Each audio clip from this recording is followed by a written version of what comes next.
Well, as I read the passage in this morning, you see it's a very tiny passage. And I remember back in seminary, my Hebrew class, we had one verse, and you had to write a 10-page paper on it. So maybe they were just training us for pastors to be long-winded. I don't know. But we're going to look at just a few verses here. But it's powerful, and I think it ties everything together as we finish off chapter 10, which we've been looking at this last little while, and different things and different aspects of it. So if you turn your Bibles to Matthew 10, we're looking at verses 40 to 42. Just a tiny little passage, but a powerful passage. Matthew 10, 40 to 42.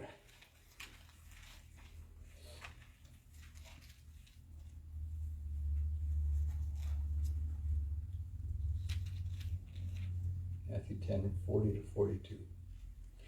Anyone who welcomes you welcomes me. Anyone who welcomes me welcomes the one who sent me. Whoever welcomes a prophet as a prophet will receive a prophet's reward. And whoever welcomes a righteous person as a righteous person will receive a righteous person's reward. And if anyone gives even a cup of cold water to one of these little ones who is my disciple, truly I tell you, that person will certainly not lose their reward. May the Lord bless the reading of his word. Well, I've entitled this passage, Welcome. And I thought, that's a wonderful way to be. We always want to be welcome and welcomed into different places. And we welcome people into our homes and our places of business, wherever it may be. We're always welcoming. A lot of times when you get new employees somewhere, though, sometimes they don't feel too welcome because you're kind of wondering how they're going to be and if they're going to work and if they're going to do this. But we walk down, and sometimes we're in a grocery store or in a department store or wherever, and we meet up with people we know. And if it's a good friend, we might stop and chat. And that's usually right in front of me when I'm trying to do grocery shopping, or two people meet that haven't seen each other for a while. And they stop, or sometimes if they don't know each other, just a simple hello or whatever. So we often meet people, and sometimes we meet people on the street that are not welcome. We don't welcome them. We might be going through things, I use the example of somebody mad carrying a baseball bat. We might cross the street and not really welcome this person. Who knows, they might have just lost a baseball game. We don't know what's going on. We don't know what's going on in people's lives. And that's one thing I think, as we welcome people in a church, we get people from all different backgrounds. And even sitting here today, we have different backgrounds and different histories in our church of things that people have gone through and people that are things that are going through. Sometimes we have to keep that in mind. And I always personally, and the way I think we should do is always think of the positive. Always think of the positive. If somebody cuts you off in traffic, maybe they're trying to get to the hospital for a loved one. Maybe something's going on at home that they need to get to. Always think of the positive instead of looking at it in a negative light. But I digress. Anyway, so we want to welcome people. And when we welcome people, we can introduce people to God and Jesus, and we can witness them.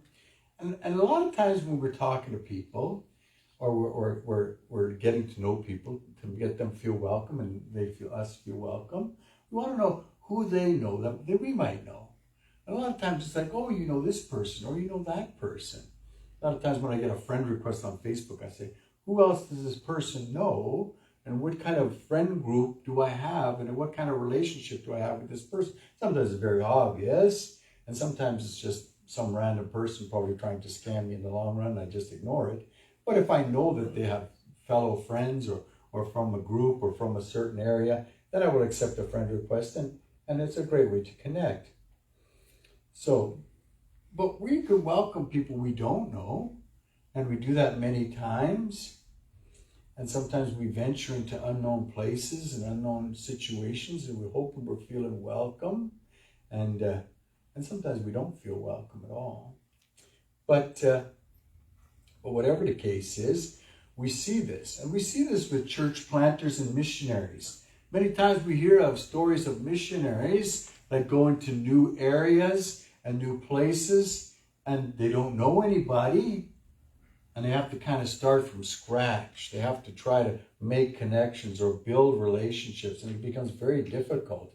And that can even be, here in North America, with our North American Mission Board, when people try to go and start a church and try to get things going, they have to kind of start from scratch and start really right at the beginning. So here we have Jesus talking in this passage about feeling welcome. People should welcome you. You should welcome people. It's a fantastic message, a wonderful message. But it's a little different than last week, if you remember. Because I was kind of torn because Jesus was talking about the conflict with your father, of conflict of children against their father and mother in that case. And I thought, Father, that's not really good on Father's Day. But in the grand scheme of things, we saw how it was good. How we can be peacemakers instead of peacekeepers, and not get dissuaded and not get taken off our mark of loving the Lord. And we can build a better relationship with Jesus Christ. So now the tables are kind of turned, and Jesus is saying, welcome, and all the people we welcome, and we should feel very welcome. And I think that's the way we are in life. We love when we feel welcome. When we enter a store and somebody says, welcome, welcome in. Now we know that they're trying to make a sale and they're running a business, and I get that. But it's still nice to feel welcome, and when they give you attention and they talk to you. And sometimes we have people that are welcome because of the different places they are and different things. And we are welcome sometimes when we can get the help we need, when we go to a doctor and they can go to a specialist. And we're welcome that they helped us out, and welcome to the next step. So let's take a look at this passage and see what Jesus is really getting at, because he's really culminating all the rules and regulations. It's not so much rules and regulations, but different tips and tricks, if you will, for the disciples as they go. Things they need to do, things they don't need to do. Things that they should be concerned about, and other things they shouldn't be concerned about. And we're getting to the culmination of it. We're getting to the conclusion of it. And I would encourage you, if you have some spare time, to reread chapter 10 as we look through it in the past few weeks, as to how it ties together and how Jesus is trying to help out the disciples. And I've said a few times before, it's not just so that the disciples can learn and go, and it's nice to read, and that was good for them, but it also applies to us. Because I think we need to understand what Jesus is saying to the disciples also applies to us. How we carry ourselves, how we welcome people, and the different situations we will face as Christians when we go ahead to proclaim, just how we're living our lives. And I think it really helps that out. And it helps us in our Christian walk, which I think we all want to do and get to the next step or next phase or increase or improve our Christian walk. I think we should always be improving.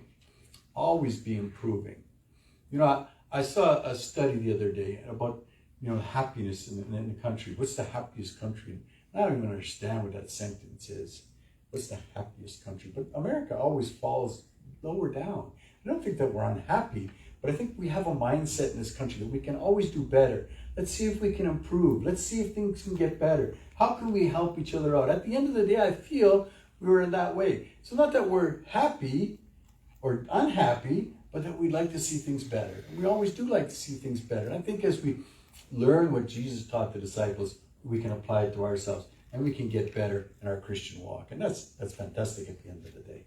So Jesus starts off by saying, he who receives you receives me, and he who receives me receives him who sent me. So I love how that chain of command, that chain of authority is there. So we know who we're talking about, we know what's going on, and we know just what there is in their mission. And it's the same when we go out and we witness. We go out and we live our lives. Where do we get our authority from? Jesus Christ, who told us what to say, what to do, told the disciples. That doesn't mean we have authority, that we would get to be like the religious leaders and you can't do this and you must do that. And I've seen many pastors, unfortunately, go down that road and they make it all about rules and regulations and a rule book. It's all rules, and you can't do this, you got to do that. And yes, there are things we need to do, and we need to avoid sin, and we need to repent. There's things we do need to do, but it's about a relationship. And I know at this juncture in history, it's almost becoming cliche, but it still is. Rather than rules and regulations. And not that we are prevented from doing things, but we love the Lord so much that we do not want to do these things. So we have this authority, and we have this chain of commands, so to speak, as to where we can go. And when we lead somebody to the Lord, we need to keep this in mind. Because I've talked to people, and I was rejected, or people didn't want to hear the good news, and they take it personally. And I often said, people rejected Jesus when he was standing right in front of him. So don't take it personally, because it's not about you. It's about the Lord and having a relationship with the Lord. And I think when you look at it that way, I think that helps us out. It helps us out if we do get rejected, because Jesus knew we were going to get rejection. He knew the disciples were going to get rejection, and he too himself suffered rejection, so much so that they crucified him on the cross. But yet he rose from the dead to have victory over death, which is such a fantastic way of looking at it, because it's the only way to look at it. So he says, if they welcome you, if they receive you, they receive me. It's not about you, it's about the message. And if they receive you, he who receives a prophet in my name, of a prophet shall receive a prophet's reward. And who receives a righteous man in the name of righteousness shall receive a righteous man's reward. So you see how even they become part of the equation. Even they are brought into this wonderful relationship. Wonderful way to look at it. As I said, it's the message. It's not about us. It's about the message. And it's fantastic that we've all received, and we can have this message, and we can believe this message, and then we know of our reward. And it's a wonderful way of looking at it. When you look at it in your reward, what is laid out for you. And Jesus puts himself back in the equation. He doesn't take himself out because he was there the whole time, but he reiterates that time and time again about how the relationship works. And he goes on, and whoever gives one of these little ones only a cup of cold water in my name, assuredly, I say you, he shall by no means lose his reward. A cold cup of water. Simple, especially for us. Now, this means a little bit more in Jesus' time, because we were talking about an arid community, very dry, and there was no refrigeration, of course. Now, of course, we have refrigeration, and we get ice with every drink. I've been watching some of the news reports of the World Cup, and all these people coming from other countries. It's like the drinks are this big, and they're all full of ice, and they're not used to ice or drinks this big, because we just take it for granted. We can get ice anywhere. If we wanted to get ice in a pinch, we can get it anywhere. But I think it shows in this arid community, in this desert community, when somebody gives somebody a drink of water, it is so refreshing, so good. And I shared with you last week when that poor boy at the auto show was collapsing, and I ran into the store to get a bottle of water. And they were, I went in there often in the restaurant. They're like, hi, how are you? I'm good, but I got to get back with the bottle of water. I was able to give a drink of water, which was fantastic. It was a wonderful thing. The little bit I could help. So it's fantastic. It's wonderful when you have this.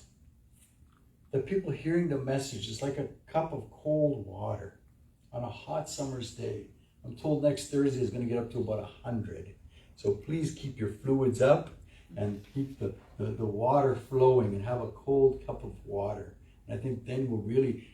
it'll be a great illustration as to how a cold drink is so refreshing and so good, and how even a small gesture can be very good, very good. So if we look at this overall, we can get a sense of different things that Jesus is saying about welcoming and you welcoming and relationships and receiving and all the rest of this. But now I want to try to change the focus and look at it overall, because when we look at it overall and how does it apply to us, how do we put it together? How do we bring it all home, so to speak? Because I think Jesus really wanted the disciples to know that they were going to face opposition. There's no two ways about that. And they did. All died except for one were killed. Well, only one, John, died of natural causes, so to speak.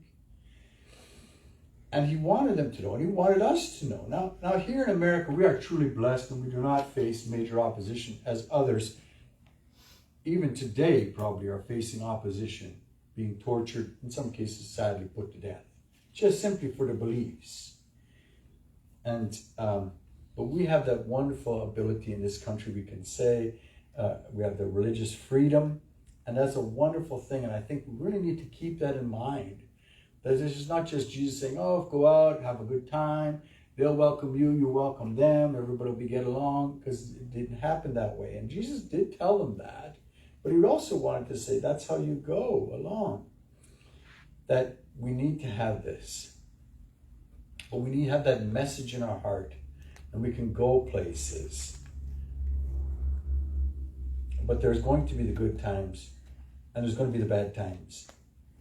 But even in the worst times, we need to remember that we are not laboring in vain when we share the good news.